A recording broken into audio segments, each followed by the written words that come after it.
this next piece of material, like most good ideas, is fairly simple. It's just a list of people who ought to be killed. Okay? All right.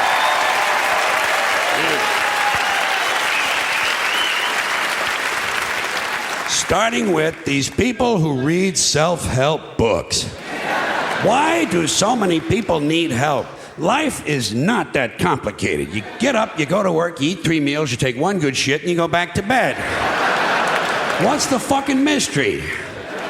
And the part I really don't understand, if you're looking for self-help, why would you read a book written by somebody else? That's not self-help, that's help. There's no such thing as self-help. If you did it yourself, you didn't need help. You did it yourself. Try to pay attention to the language we've all agreed on. And a similar mystery to me, motivation books, motivation seminars. Why would anyone need to be motivated by someone else? I say if you lack motivation, a seminar isn't going to help you. What you really need is to be smashed in the head 30 or 40 times with a golf club. That'll fucking motivate you. Or else it'll at least get you up and moving around the room. You know, locate your socks, shit like that. Get the day rolling. Motivation is bullshit. If you ask me, this country could use a little less motivation. The people who are motivated are the ones who are causing all the trouble. Stock swindlers, serial killers, child molesters, Christian conservatives. These people are highly motivated. Highly motivated. You know? And anyway, I think motivation is overrated. You show me some lazy prick who's lying around all day watching game shows and stroking his penis, and I'll show you someone's not causing any fucking trouble, okay? All right. Yeah. Hey. All right. Here's another pack of low-grade morons who ought to be locked into portable toilets and set on fire. These people with bumper stickers that say, "We are the proud parents of an honor student at the Franklin School," you know? Or the Midvale Academy, or whatever other innocent-sounding name has been assigned to the indoctrination center where their child has been sent to be stripped of his individuality and turned into an obedient, soul-dead, conformist member of the American consumer culture.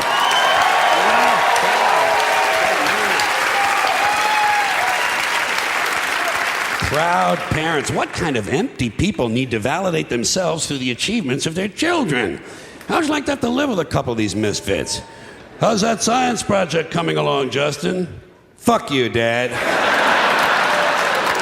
You simple-minded prick. Mind your own business and pass the Cheerios. Here's a bumper sticker I'd like to see. We are the proud parents of a child whose self-esteem is sufficient that he doesn't need us promoting his minor scholastic achievements on the back of our car. That was really sick, yeah. Or we are the proud parents of a child who has resisted his teacher's attempts to break his spirit and bend him to the will of his corporate masters. Just be nice a little for change, you know? Here's something realistic. We have a daughter in public school who hasn't been knocked up yet. We have a son in public school who hasn't shot any of his classmates yet. But he does sell drugs to your honor student.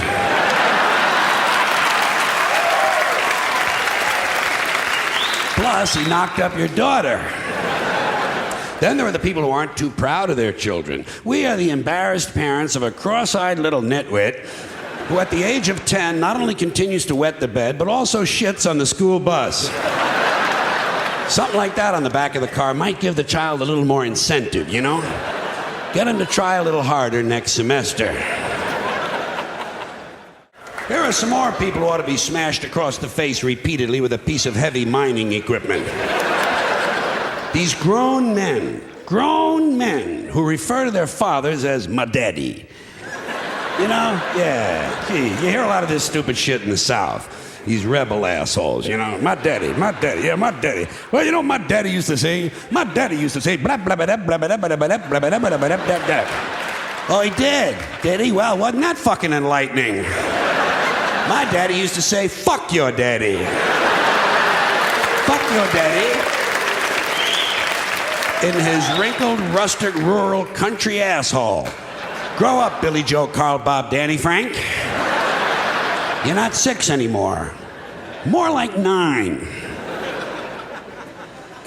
Here's another unfortunate pack of mutants who ought to be penciled in for a sudden visit from the angel of death.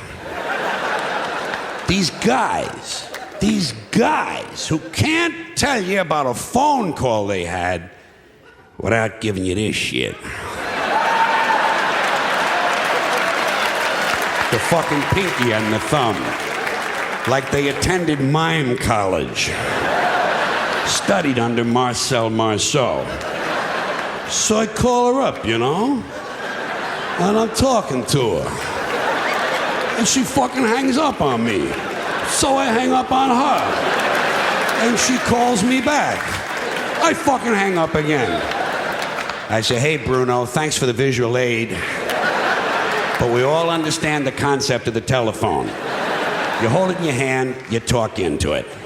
Excuse me, Bruno, incoming call. Oh, hey, it's for you.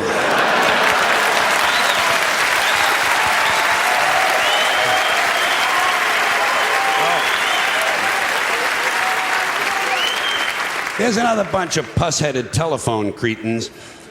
These self-important techno dicks who walk around with these hands-free telephone headsets and earpieces.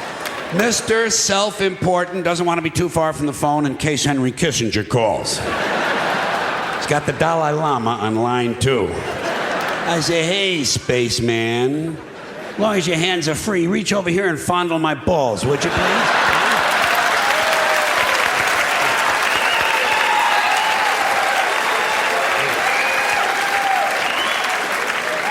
And answering machines.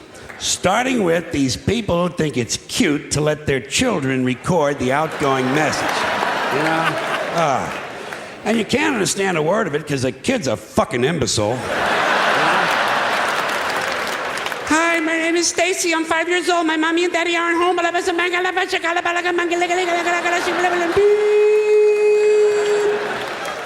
Here's my message, Stacy.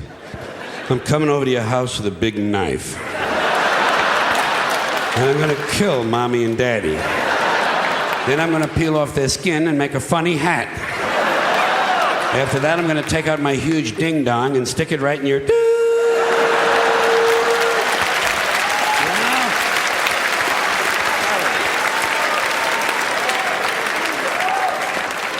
These are the same parents who at Christmas time send you pictures of their children. Pictures you didn't ask for and you don't want. But it is fun throwing the pictures away, isn't it? I don't even look at the fucking Christmas card. Who is this? Luann is 12 this year. Fuck Luann.